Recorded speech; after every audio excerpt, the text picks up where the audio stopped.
what does it mean to be a man? I feel like manliness has this stigma about it where it means you have to constantly be punching a wall while growing a beard and just refusing to cry.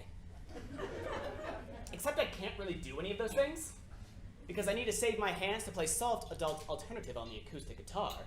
And I can't really grow a beard and I can't not cry because I have my parents' terrible genetics. I have my father's patchy beard and my mother's vagina. What I mean by that is my beard can't grow past the length of a gnat's crotch, and that I weep openly whenever I see those commercials of dogs in cages while that one Sarah McLachlan song plays. Because men aren't supposed to have emotions. We're told to man up, and don't be a pussy, and you gotta grow some balls. Which is insane because testicles are the weakest things imaginable. If you hit a guy in the balls, they flop like an English soccer player and start reciting their epitaph. But I am trying to be a modern man.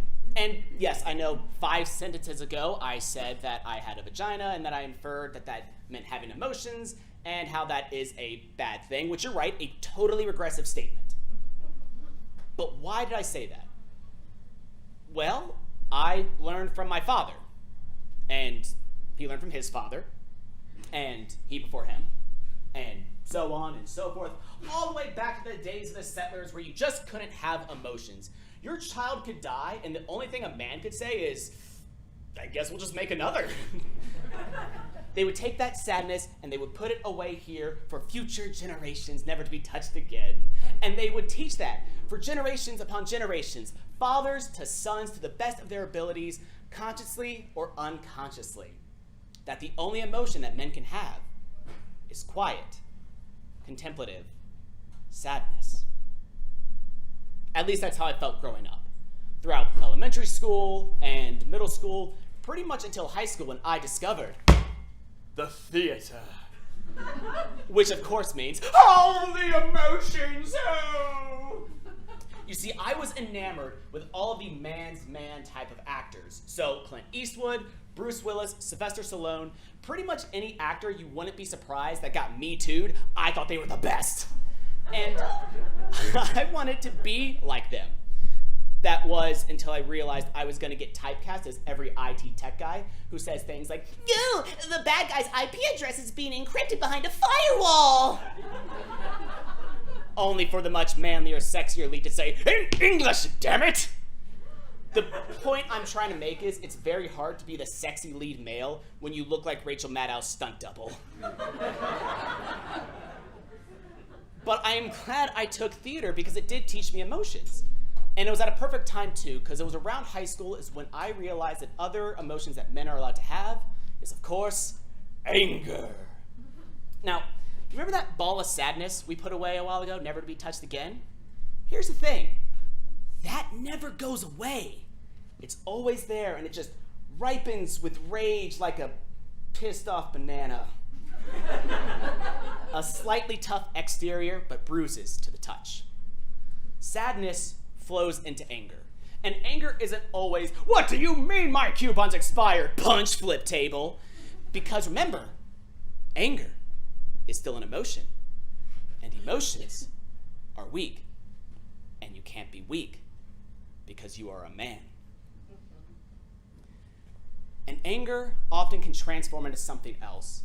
And throughout high school, I saw it always transform into sexual frustration. You see, in my high school, I saw guys always hit on women no matter what, because in their minds they thought, well, how can I possibly be a man unless I make women feel uncomfortable with my unwanted advances? They would see a girl and they would just go, oh, you see that? I am gonna tear that up. I am gonna tear that up. I'm sorry, you're going to tear that up? What, you're going to rip their vagina? Is that good for you or them? No, I'm just saying, like, I am gonna destroy that. Yeah, I'm gonna destroy that. I'm sorry, you're going to destroy that. What does that even mean? You're gonna have sex with that vagina so good that there's gonna be rock and debris scattered along the room? That there's gonna be ash and smoke circulating their labia for days on end? Is Anderson Cooper gonna be there reporting on the scene? Oh my God, it's just man talk, Brandon. Don't be such a pussy. Don't be a pussy. How come every time a man has to be strong and tough, that always equates to being emotionless, to degrade, to just never stand up for anyone besides themselves? Do you know why men like to say things like, grow some balls and don't be a pussy? It's because to them, the worst thing a man can be is a woman. Years ago, I was in the car with my brothers, and we saw this woman standing on the corner, and we started making all these jokes of, woman on a corner must be a sex worker, having sex for money, ha ha ha ha ha ha. And my mom, who was driving the car, had just about enough. She didn't yell, didn't even scold. She simply said, if I needed money to feed my boys, you better believe I'd be working that corner too.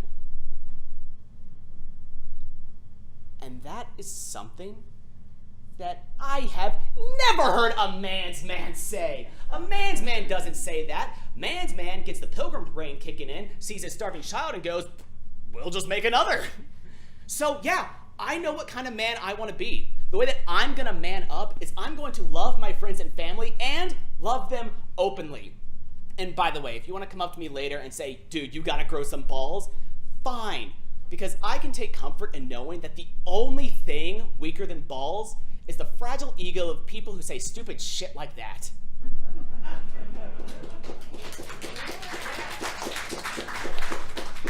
Because I'm going to be better than all the men who came before me. Because I have what they don't. I have my father's patchy beard and my mother's empathy.